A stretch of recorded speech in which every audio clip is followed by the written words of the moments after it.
Yo, what's going on? It's your boy Vic Mensa. You listening to How Far with Sheila O. Let's go. Yo, what's the deal? It's Ronnie, Bobby, Ricky, and Mike. It's your homeboy T-Pain right here. aka the hot girl coach. Hey yo, this is Sean Party Girls and Move Around, telling y'all make sure you tune into How Far. Host. We're our host. Sheila O, baby. Sheila O. We love you. Whoa. Can't wait to see you. Sheila O. That's where Wyclef Jean feels home.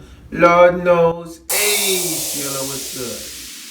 Checking in is your girl Sheila O. How far? What's up? Wagwan? How you all doing? My guest today is a Chicago rapper who has earned ample underground cred before breaking through to mainstream audiences.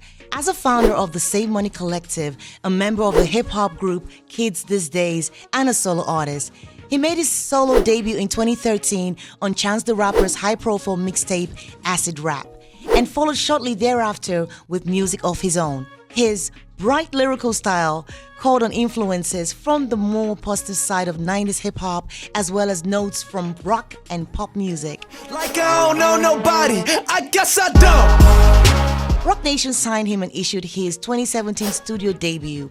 His mixtape was both a critical and download-counting success. So much so that the independent rapper joined major label artists like J. Cole and Wale on their What Dreams May Come tour in 2014.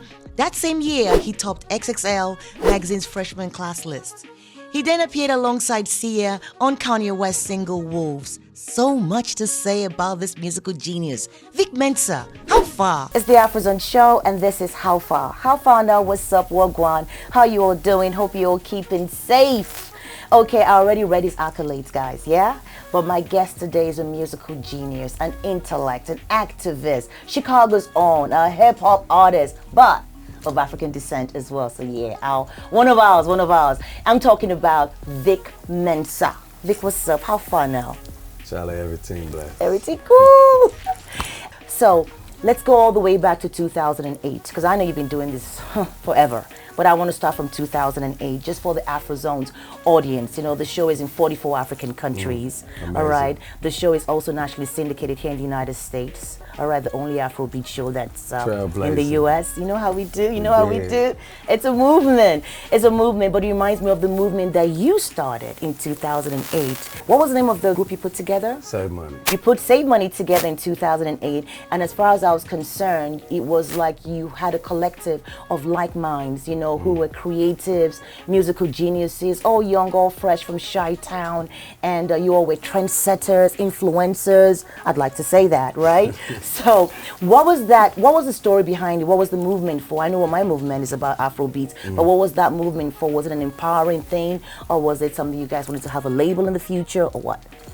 Savemoney was really just like an antithesis to your typical hip-hop bullshit, you know, and a way for us to express ourselves, and it begins as a friendship before being a business, music, you know, entertainment, anything like that, you know. So it's like when we were 14 years old, 15 years old, about freshmen in high school, and only person rapping was probably me and Chance. We were the first people rapping, you know what I mean? We first started recording together around that time. It's really just, you know, just friends. And also we used to steal a lot. You know, Up to no good? Yeah, so we were saving money, you know what I mean? And in time though, you know, people's talent started to manifest, and you know, I think that talented people bring talent out of each other, you know what I'm saying? And that's what I saw happen with our collective. Okay, so all of you, would you say today now, 2021, would you say yourself, Chance the Rapper, and some of the other guys, are you all still cool? Yeah, you all still we rocking locked in with one another? Fully rocking. Good, good. Okay, let's go back to the music. So in 2014, right, you had your debut Down on Your Luck? Down on My Luck. Down on My Luck. And then you had that beautiful track that was mind-blowing with Kanye, You Mad? Then you go sign to Rock Nation. These are all power moves for a kid, because you were quite young when all this was happening, right? Yeah. Are there any life lessons that you think that you wish you knew at that time when the fame, the fortune came to such a young kid? Right. You know? Yeah, Do you mind me saying a young I'm gonna say the African way, a young biracial kid. That okay with you? Yeah. So just don't call me a brownie and No, we you- all good. no, stop it. Stop it. I ain't gonna call you a Yibo, no baby. You're black. Come on, tell me. Man, you know, if I could impart some wisdom upon myself at that time, I would say, don't let the lights blind you, you know, from what's important, family, and, you know, the relationships that are longer standing that come before this, you know what I'm saying? And when you get money for the first time, invariably, it makes niggas act crazy. Yes. You know, you add in being crazy from the jump. I'm Gemini, so you know I'm crazy by nature. You know what I'm saying? But I love hard. I love my people. You know what I'm saying? And when I was young like that, you know, I ended up butting heads with my friends. You know what I mean? People that really that I love and people that matter more than this bullshit to me because my ego was so involved because I'm getting money for the first time. You know, and I would just pass on to my younger self or to somebody in that position. Don't let that shit blind you. It really ain't about shit. Money comes, money goes. You know what I mean? But love is real. You know what I mean? And focus on that. Hold on to that. I like that. I like that. Your records are very diverse. You're a very diverse, you know, like I said, multi-talented individual. I'm talking about records, you know, with likes of Skrillex, all the way to Wyclef Jean, all the way to Pharrell Williams, then a collaboration again with Wyclef Jean and your boy Chance the Rapper, which was Shelter. It was like mind-blowing for me. It was like Chicago meet New York, meet Haiti, meet Africa. You know, that's how deep it was for me. So what's the story behind that collaboration? Wyclef is one of my favorite artists. Wyclef okay. is somebody who has inspired me since I was yay high. And whose music has meant a lot to me in times in my life when I needed that. I needed support.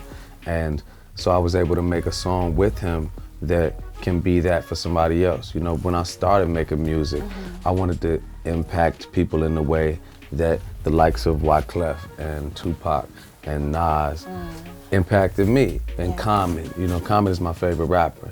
And there were points in my life when I was a kid, you know, but I'd be going through whatever I'm going through, and I might just put on Common and just lay on the ground and just like, you know, Common and Lauryn Hill retrospect for life. And just lay on the ground and just listen to it. And, you know, he's talking about how he had to have an abortion, and I ain't got nobody pregnant, you know, but I got whatever I got going on. Right. And I felt that, you know, and it played a part of my life for real. And so I feel like that's what the song Shelter with Wyclef is I know that for somebody that's, you know, 12 years old, 13 years old, high school, the way I was listening to that music, that they can listen to this and it'll play a part in their life. Yes, real mind-blowing, like I said.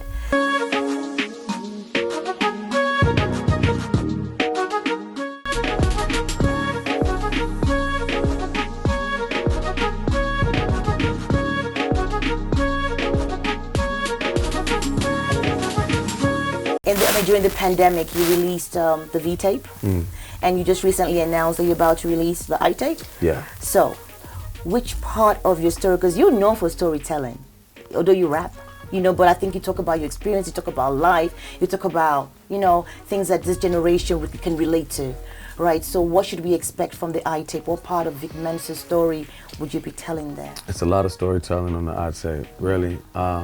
It's largely about freedom, you know what I mean? So I'm telling a lot of stories about incarceration and people that are close to me that are locked up. Right. When I was in Ghana recently, you know, I was just struck by the fact that people live with an entirely different set of circumstances. Like, although we have access that doesn't exist over there, they also don't grow up losing their brothers and cousins and fathers to 45 years prison sentences. Not possible. You know, I was talking to Stoneboy about this when we were shooting a video, and you know, he was saying a prison in Ghana is a terrible place too. Horrible you don't want to be there because it's off the map. You know what I mean? They can do whatever they want, but still, it's not like everyone you know knows somebody in there. Family members that are in prison for long sentences. And I'm telling a lot of those stories on the iTape, and it's within the context of my own personal experience, But over the past year, those relationships have been very significant to me in that I think all of us have been forced to face ourselves and feel a degree of confinement, not being able to go out to eat or not being able to go to the bar, for you not being able to go to the studio, probably having to work from the crib. That's right, real hard. And so while I'm talking to these guys that, well, this is their reality for the next 15 years, you know what I mean? And it's magnified. It just gave me a window into what I have going on and what we all got going on through the lens of the freedom that I have, and the freedom that is taken from us as a people. So that's a lot of what I'm talking about in the iTape. I'm looking forward to it. Dope. Looking forward to it. You also mentioned your trip to Africa, so let's go back to the motherland a bit. Recently you went home to Africa. A lot of people don't know you of Ghanaian heritage. Do you know that? I feel like it's the name, and also because you are Chicago. You are Chicago. You are an American rapper first. It is what it is. It is what it is, and that's how you grew up. So, how important is it for you that we know who you are? How important is it for you to connect with your heritage, with Africa? Not just Ghana, Africa as a whole. Yeah, it's so important. Actually on the iTape, I have a skit that is my father telling, kind of his life story. How he was born in a slum in the eastern region of Ghana, and through education and came to Chicago and maybe the early 80s, and it was cracking then, So he's talking about being on 63rd Street in the 90s, I'm giving those windows because one thing that I was faced with, that I realized when I was in Ghana this time, is how important it is for me to prioritize my presence in Africa, in Ghana, and how privileged above all, I am to have that direct link to my descendants, to my ancestry, because being Black American is like, niggas don't know where they're from. That's James right. Baldwin has a quote where he says, know from whence you came. If you know whence you came, there are absolutely no limitations to where you can go. That's right. But the reality is that Black Americans have been stripped of that heritage that you and I have, and I just realized how lucky I am for that, what I mean? And so I appreciate you for helping me, go in that direction where I need to be. I'm glad. But I also want to thank you as well, because I felt like your trip was it was like an album. Every single day you took Chicago with you. You took your fans with you, not just the Chicago fans. You took America with you. Every day, I was even in Lagos at that time, but I'm on your page. I'm looking to see what regalia you're wearing, from the whole regalia to your slippers to everything. Like you were in the movement, the jalabi, everything, Had the camera with me. I was having a lot of fun. You documented everything. But most important, you decided to mess with the music. Yeah, so you did 100%. you did stuff with Stonebwoy. And of course now we Manifest. So was that your plan to go home and then incorporate Afrobeats into hip hop? 100%. That was definitely my intent. The trip, had a lot of different significances for me. There was a point in time last year when I just started feeling like a calling, from what felt like my ancestors, I believe in communication with my ancestors. I speak to them when I meditate, when I pray, I'm talking to my grandma, I'm talking to my great grandfather, and I felt like they were telling me, come home, we can help you, you know what I'm saying? Yes. And we can bless you. 100%. And that we're here, we're present. And so that was like the genesis of my trip. But I think that's just leading me to realize that relationship needs to be cultivated, because when I got there, what I think I took most was how valuable collaboration is. Priceless. You know, how valuable collaboration between us on this side and us on that side. That's what makes us great. You know what I'm saying? And that's the conversation I've been having with Stoneboy, with Sarko Deer, you know what I mean, with Manifest. Is like building that bridge. I actually just did a TED talk for TEDx Accra. Oh, nice. And the subject of my speech was the reuniting of the continent with Black Americans, with the diaspora at large. But I was speaking from an American perspective because I don't know as much about Europe and the Caribbean. But at the end of the day, it's like, you know, I came across so much information, you know, like by 2050, a quarter of the world's population is gonna be African.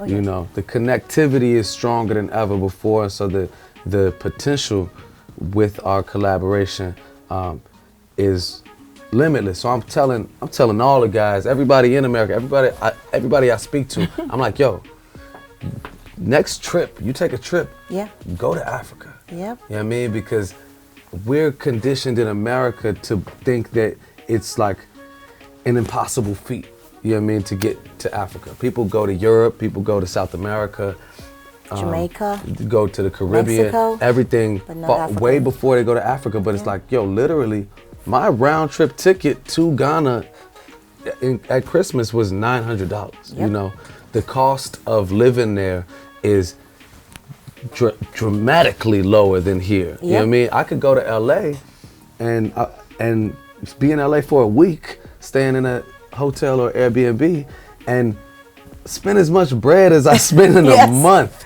in Ghana. Like, we could do it. You know, you don't have to be paid up, like have a whole bunch of money. Yo, Stimmy could take you to Africa. I ain't even gonna hold you. Like, yo, Stimmy could get you Sitchi for a trip to Ghana or Nigeria. Facts. All truth. Facts.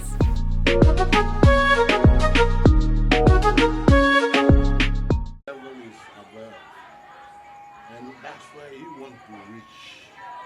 Because you let the world to know that he, stone of all stone, has freed the pirates. And I know one day, he will reap from support. Thank you.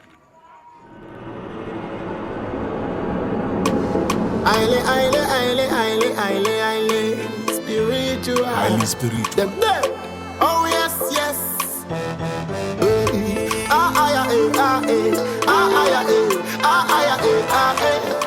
Iske what do the beating now? This year I go buy a mansion. Look fresh, more fashion.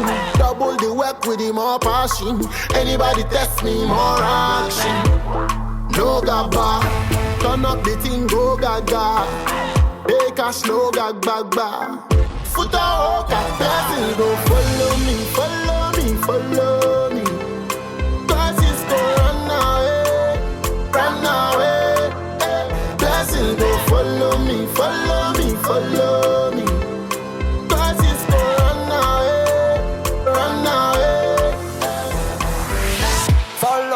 Follow me. She can't take her eyes off me. I don't want no Evian, I'm sipping John B. Ballin' in that crowd, should be on a Black Star team. Mensa Stoneboy got this bitch rockin'. I'm a Zongo boy, big shit poppin'. She a tone, got shot at a Joey B. Play with me, Kwasi, I'm a 12T. You an actor, Ali G. Follow me, so many cameras on me, they think it's TMZ. Bad 10, bring her back to the B&B. Come put that blessing on. Follow me. Cause it's go run away. Blessing go follow me. Cause it's go run away. Long time, me le one sign. No boy can stop this a one. Long time, me le long time. Bad man can't stop this a one, yeah. Long time, me le one sign. No boy can stop this a one. Long time, me le long time. Bad man can't stop this a one, yes, yeah. Baby, me go be the breadwinner. Set breakfast, set dinner. for street west, I know be beginner. Now your time, they go the growth in. What do them? Big nation president. No take chat from none of them. Rough up road again. Me in the league of legends. Stand tall all when them a bend. Blessing go follow me, follow me, follow me. Cause it's go run away, run away. Blessing go follow me, follow me, follow me. Cause it's go run away, run away. Downtime, middle one sign. No boy can stop this a one. Long time, middle long time. Bad man can't stop this a one, yeah. Long time, middle one sign. No boy can stop this a one. Long time, middle long time. Bad man can't stop this a one, yeah. Jah give me money, make food full up for my plate. Anger no go kill us, never, never. Jah give me money. Poverty stay far away, stay far away, far away. Jah give me money, make food full up for my plate. Anger no go kill us, never, never. Jah give me money, poverty stay far away, stay far away, far away. It's your girl Sheila O. How far? What's up? Well, Guan, how you all doing? Join me as I go one-on-one with musical geniuses, entrepreneurs, forward thinkers, the powers that be. I get them to spill their tea. Yo, what's the deal? It's Ronnie, Bobby, Ricky, and Mike. It's homeboy T-Pain right here. aka the hot girl coach. Hey yo, this is Sean Party Girls that move around, telling y'all make sure you tune into How Far. We're our host. Sheila O, baby. Sheila O. We love you. Can't wait to see you. On How Far, exclusively on HIPTV every Friday and Monday, 10:30 p.m. GMT +1. How far now? Watch How Far with Sheila O. Fridays and Mondays at 10:30 p.m. GMT +1 on HIPTV, DSTV. Powered by Star Rattler, Fairuz, and Munchit.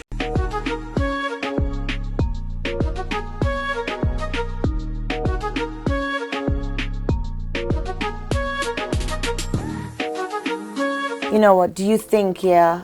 I mean, now that we just talked about this, let's address the elephant in the room.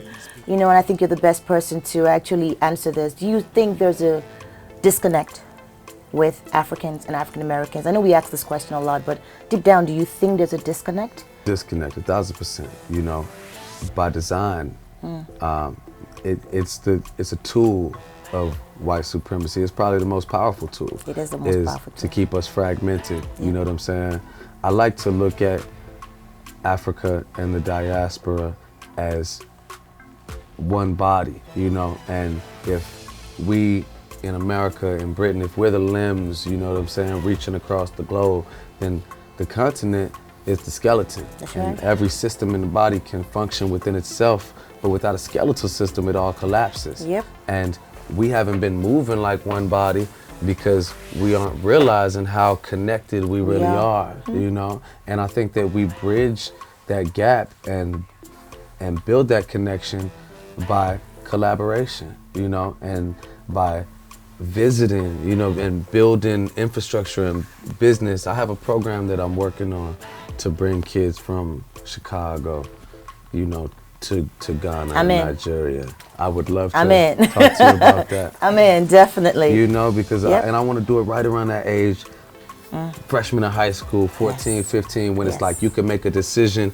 to drop out of school and just play the block, you know, or you could focus on something. And I think that showing these kids, you know, that the world is so much bigger than the south side or the west side, can change their lives. Because there's kids that ain't never been downtown, let alone been to a place where everyone you see on a billboard is black, the president is black, and it's not a novelty item. Yes. You know what I mean? Like, Africa's got its issues, but we're like fish out of water over here, you know what I mean? You just looking at the media and everything you see doesn't represent you. It makes you feel like a constant other, so you feel anti, you know? But so I want to chop it up with you about doing that. Yeah, I think that's great. For me, I think it's all about education as well. like you said, the collaboration with education. I feel like Africans should be taught more about African American history, and I think that African Americans should be taught more about African history. Yes. This is, I mean, literally, this is I everything think- I was just talking about Yeah. in my TED talk, man. It's like the extent that African history exists for Black Americans in school. African history begins with slavery and ends with the civil rights movement. That's all you hear about when it comes to African people, you know, is us being enslaved. They don't teach you about Mansa Musa being history's richest man, you know, or the Mali Empire and Timbuktu universities and Richest medieval black man in the castles world in right now, Zimbabwe, or the Dangote. fact that the Yes. pyramids were built by Built black by black people. people. They don't teach you these things Yes. because they don't want you to know that. Yes. Because that's dangerous. And so I agree with what you said, that education, you know, I think, and also something I spoke about was identifying and understanding our common enemy. You know what I'm saying? The same, when you start to draw the connections, like I'm Ghanaian, you know, so Ghana was the first nation to achieve independence. And Thanks to Kwame Nkrumah, the president of Africa, as far as I'm concerned, because he the said president that, of Africa. He said that, and everybody Kwame else goes Nkrumah through. led us into did. independence. Who takes Kwame Nkrumah out of power? The CIA. CIA. And this is the same CIA, you know, that brought the crack into the community. That's right. In 1979. It's the same structures. We got the same enemies, you know. We got our prisons over here. The people that own our prisons is a company called Geo Group. It's the biggest private prison group.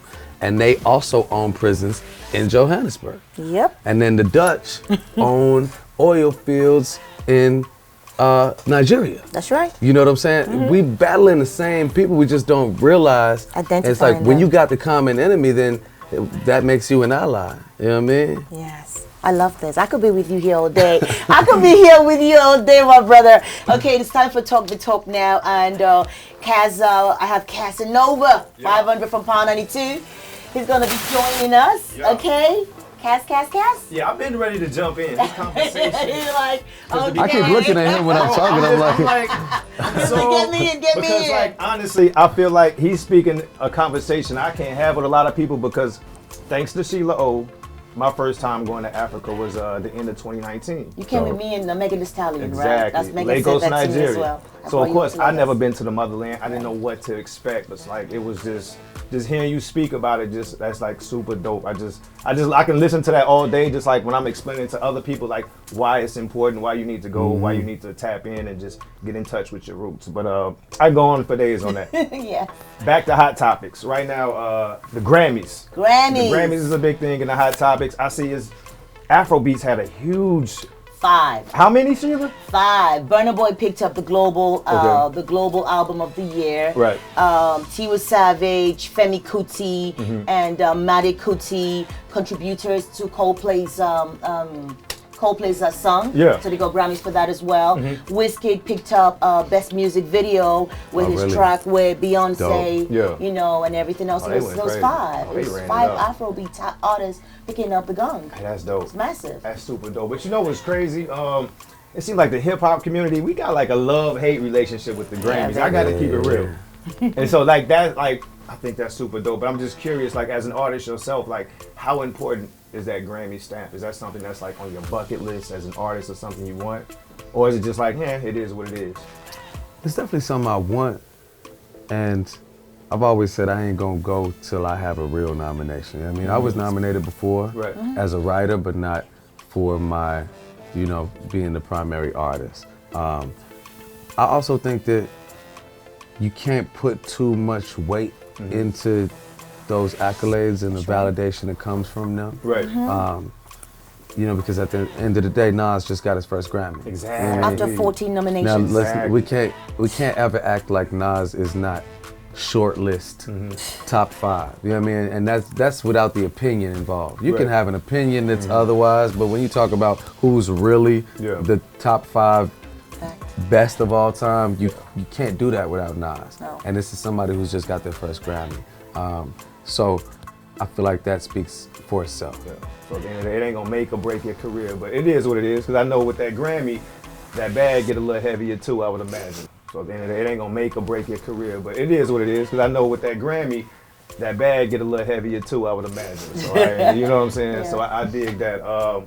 Another thing I'm seeing by you being able to tap into, you know, your roots and being able to go back to Ghana and other places, like how is that, and just reaching out and linking with other Afrobeat artists, how has that like helped or affected your creative process when it comes to recording music?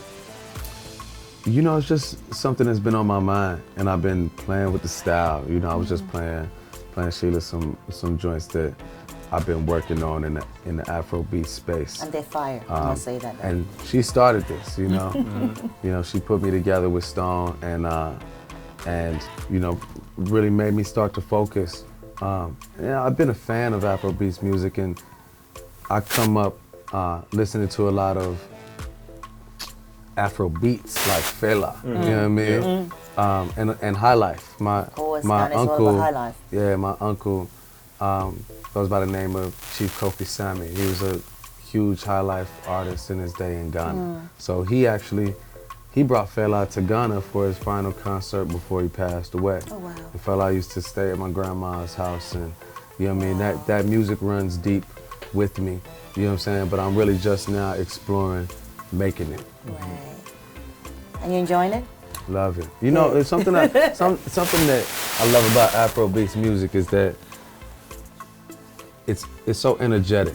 You know what I mean? It's like what the most important piece of the music that I find is the melody and the feeling. You know what I'm saying? Like, and that's what makes it so global. You know what I mean? Is that like you can not even know what somebody's saying, but you could really feel it. The beats. It's just spiritual. You just feel the beats. It's spiritual. Just go with it. Yeah, it is. It is.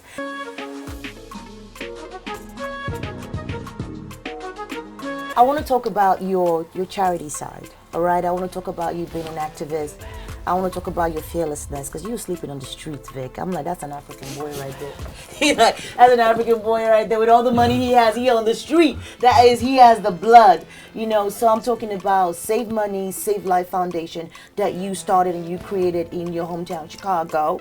And so what are your goals? Because I mean, you're doing daring things. You're speaking out for so much. What would you like to see happen with your foundation in the next 5 years?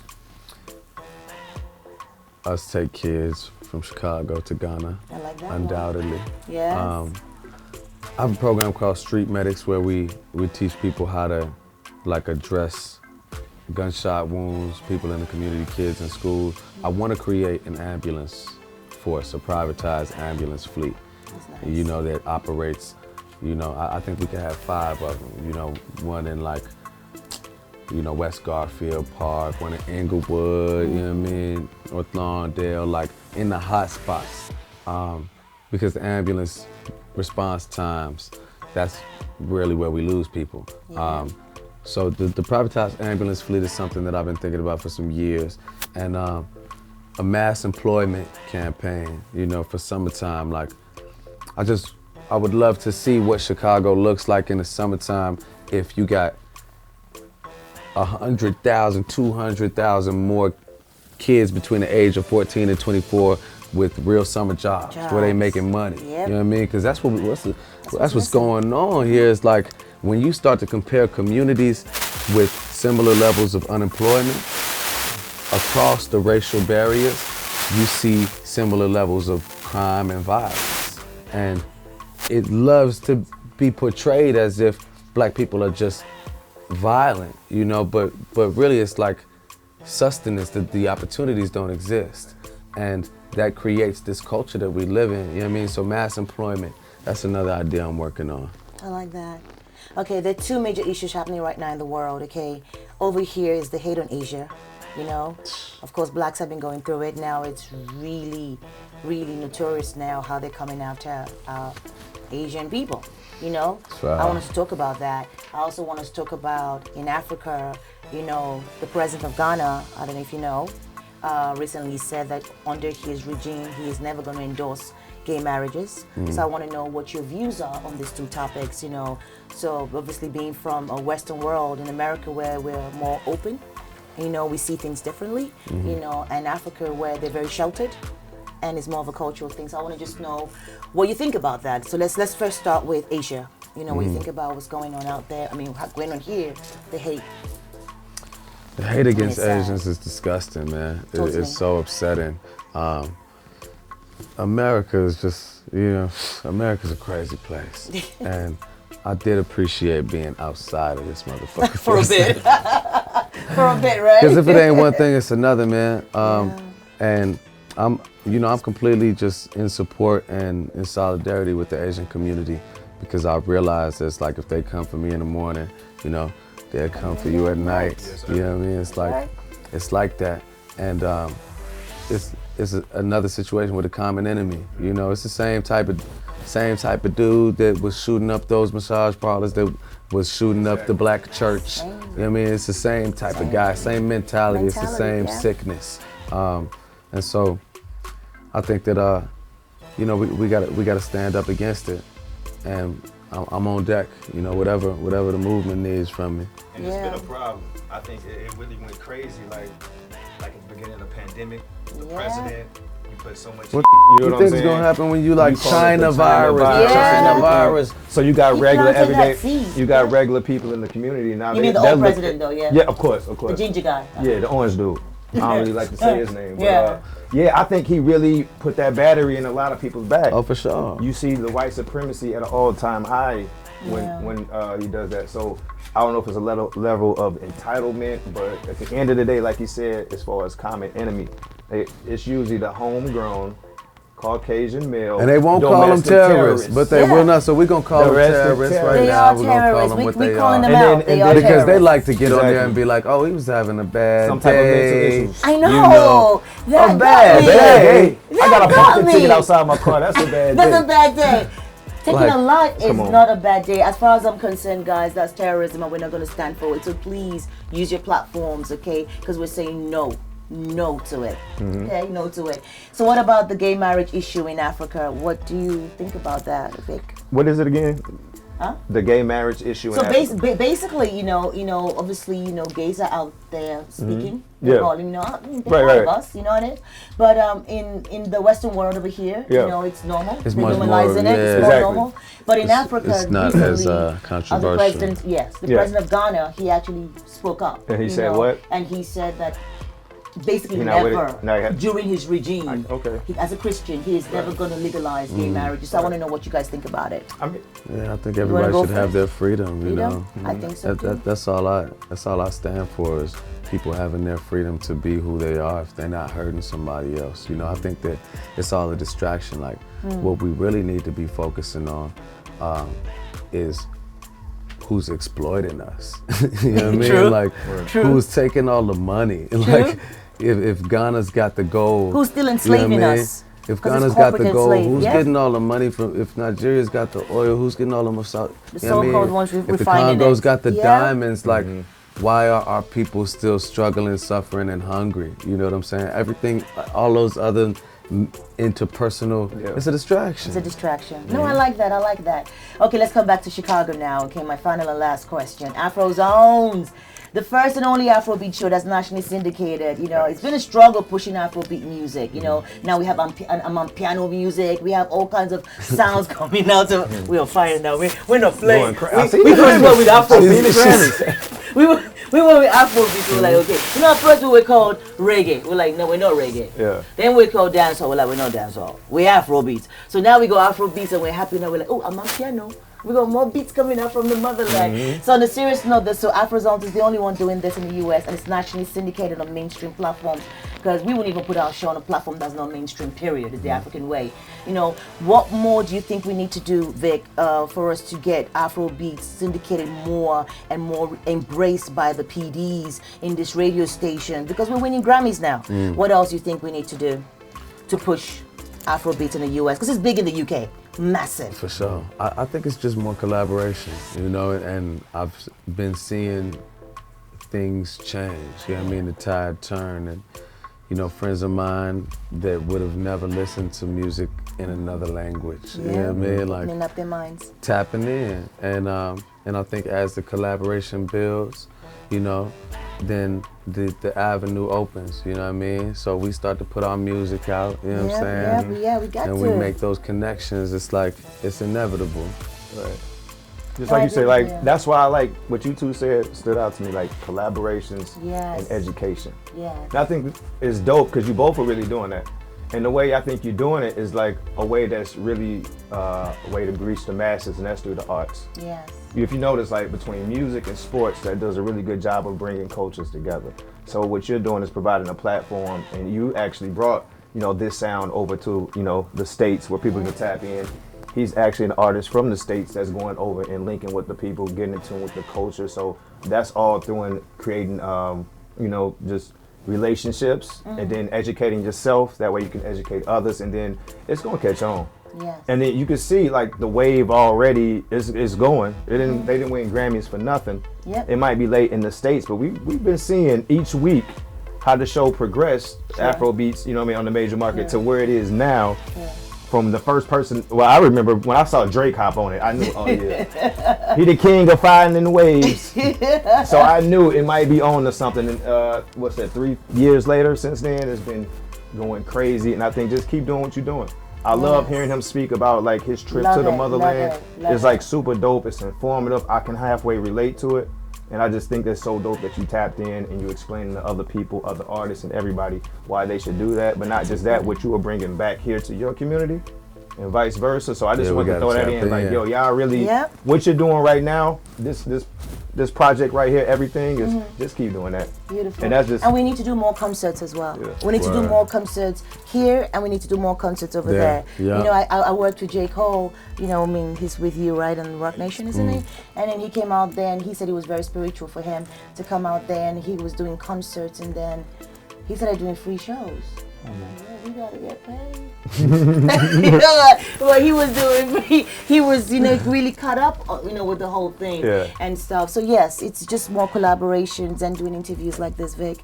I have so much love and respect for you, bro. Likewise. And I just want you to keep doing what you're doing and using the platform you have to keep bridging the gap with the motherland and the Western world. You already know that, and I appreciate you so much for everything that you're doing, and you know, for helping me and playing such a big part in me embracing and becoming one with Africa.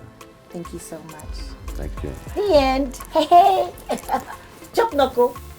we blowing up that one? That's it, guys. It's the Afrozons show with your girl Sheila O. I can't wait to hang out with you guys next week. Don't forget Afrozons, How Far with Sheila O airs in over 44 African countries. Prime time, Charlie, how far? Prime time every Monday and every Friday, 10:30 p.m. GMT +1. So just check your local listings because you know we're out there. It's Africa to the world. Let's get it.